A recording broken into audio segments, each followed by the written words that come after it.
तो हेलो दोस्तों, स्वागत है आप सबका मेरे इस यूट्यूब चैनल पर जिसका नाम है मॉडर्न काउंटडाउन। इस एपिसोड में दोस्तों मैं बताने वाला हूँ आपको जिम कॉर्बेट नेशनल पार्क के बारे में। तो चलिए शुरू करते हैं। दोस्तों, एडवर्ड जिम कॉर्बेट की कहानी आज भी गढ़वाल और कुमाऊं के लोगों के दिलों में बसी हुई है। दुनिया भर में लोग जिम कॉर्बेट को उनके शानदार लेखन और एक प्रसिद्ध शिकारी के रूप में जानते हैं, जो बाद में कई कुख्यात आदमखोरों का दुश्मन बन गया। उन पर 4 जीवनियाँ और उनके जीवन पर 3 फिल्में हैं, जो उनकी किताबों में दिए गए कारनामों का स्पष्ट विवरण प्रदर्शित करती है।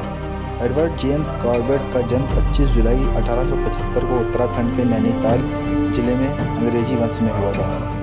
वह अपने बचपन का अधिकांश समय आसपास मौजूद जंगल की खोज में और बिताते थे। जिम कॉर्बेट ने अपना जीवन घने जंगलों के बीच बिताया और रास्ते का गहरा ज्ञान विकसित किया। सर जिम कॉर्बेट ने अपने जीवन का बड़ा हिस्सा गर्नी हाउस नैनीताल में स्थित है दोस्तों अपने बड़े परिवार में बिताया और अपनी मां मैरी जेन कॉर्बेट और अपनी बहन मार्गरेट विनफ्रेड कॉर्बेट, जिन्हें प्यार से मैगी कहा जाता था, उनके साथ बिताया।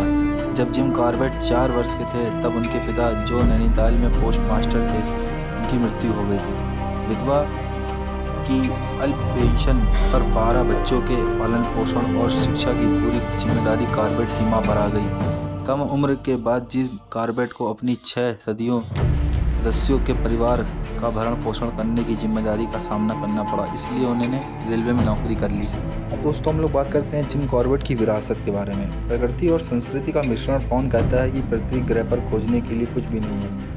दोस्तों, जब 1 अप्रैल 1973 को उस समय की सबसे बड़ी रूढ़िवादी पहल प्रोजेक्ट टाइगर लॉन्च की गई, तो कॉर्बेट केवल प्रकृति के बारे में ही नहीं रहे, इस क्षेत्र को इतिहास और संस्कृति विरासत में सबसे समृद्ध खजाने के रूप में भी चिन्हित किया गया था।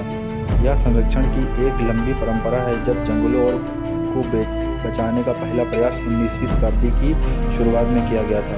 एशिया के सबसे पुराने राष्ट्रीय उद्यान के साथ भारत में पहले टाइगर रिजर्व का दर्जा प्राप्त करने वाला कॉर्बेट हमारे प्राकृतिक संसाधनों के संरक्षण के लिए एक प्रणाली प्रयास का प्रतीक है।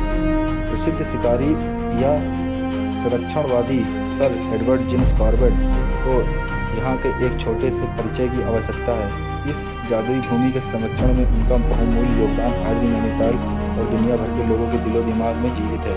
अब दोस्तों हम लोग बात करते हैं कि जिम कॉर्बेट नेशनल पार्क की स्थापना के बारे में। सन 1936 में यह पार्क स्थापित हुआ था। इसका पहला नाम हाला नेशनल पार्क था। 1957 में महान प्रकृतिवादी प्रख्यात संरक्षणवादी स्वर्गीय जेम्स कॉर्बेट की याद में पार्क को कॉर्बेट नेशनल पार्क के रूप में परिवर्तित किया गया। इसकी दूरी नैनीताल से कलाडूंगी एवं रामनगर होते हुए 118 किलोमीटर की दूरी पर यह कॉर्बेट स्थित है। अब बात करते हैं दोस्तों हम लोग कि जिम कॉर्बेट में कितने हाथी हैं। दोस्तों, जिम कॉर्बेट में लगभग 1000 से अधिक हाथी हैं। पहले इनकी आबादी काफ़ी कम थी, लेकिन हाल के वर्षों में इसमें बढ़ोतरी हुई है। गर्मियों के दौरान इस पार्क में आकर पर्यटक हाथियों के एक समूह को जंगलों में घूमते हुए देख सकते हैं।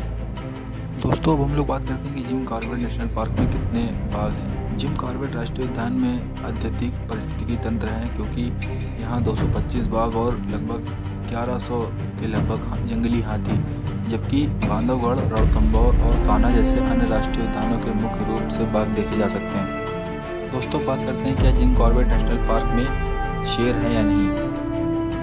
दोस्तों, असाधारण स्तर की जैव विविधता को संरक्षित करते हैं, जिसमें 70% जंगली बाघ, सफ़ेद शेर, सुस्त भालू, पक्षियों की हजारों प्रजातियां और ग्रह पर बहुत अधिक वनस्पति और जीव शामिल हैं। Jim Corbett national park Bharat का सबसे पुराना देवव्यापी पार्क है। तो दोस्तों, अगर आपको हमारी ये जिम कॉर्बेट नेशनल पार्क वाली वीडियो और अच्छी लगी हो तो प्लीज़ हमारे चैनल को लाइक करें, सब्सक्राइब करें और शेयर करें। जय हिंद, जय भारत।